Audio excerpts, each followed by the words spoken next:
तो तिसऱ्या मुंबईत काय आणणार हे महाराष्ट्राला माहिती आहे का? तिसऱ्या मुंबईतील नोकऱ्यांसाठी आपण मुलांना तयार करतोय का, असा सवाल राज ठाकरे यांनी सरकारला विचारला. तर तिसऱ्या मुंबईत लाखो लोकांना रोजगार मिळेल असं उपमुख्यमंत्री एकनाथ शिंदे यांनी म्हटलंय. ही तिसरी मुंबई आता काय, तिसरी मुंबई काय, दुसरी मुंबई काय चालू आहे, त्या तिसऱ्या मुंबईची जाहीर केले. आता मी तुम्हाला साधी गोष्ट फक्त वाचून दाखव. या तिसऱ्या मुंबईमध्ये काय गोष्टी येणार आहेत, तर इथे educational city, medical city, sports city, data centre, global capability centre, संशोधन संस्था आणि बीकेसी पेक्षाही मोठं व्यावसायिक केंद्र उभारलं जाणार आहे. आंतरराष्ट्रीय विद्यापीठ, जागतिक तंत्रज्ञान कंपन्या आणि उच्च मूल्य सेवा उद्योगांना आकर्षित करण्याचा प्रयत्न सुरू आहे.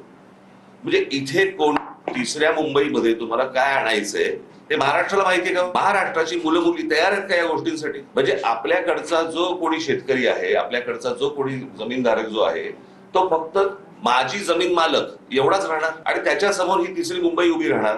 काय ह्याला काय करायचंय ते, आणि तो फक्त बघत राहणार. तिसऱ्या मुंबईमध्ये आम्ही नवीन एअरपोर्ट केला, तिथं एड्युसिटी करतोय, मेडिसिटी करतोय, स्पोर्ट्स सिटी करतोय, एरो सिटी करतोय.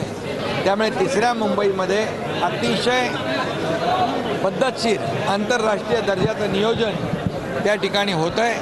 हजारो लाखो लोकांना रोजगारही मिळेल आणि त्या भागाचा कायापालट होईल.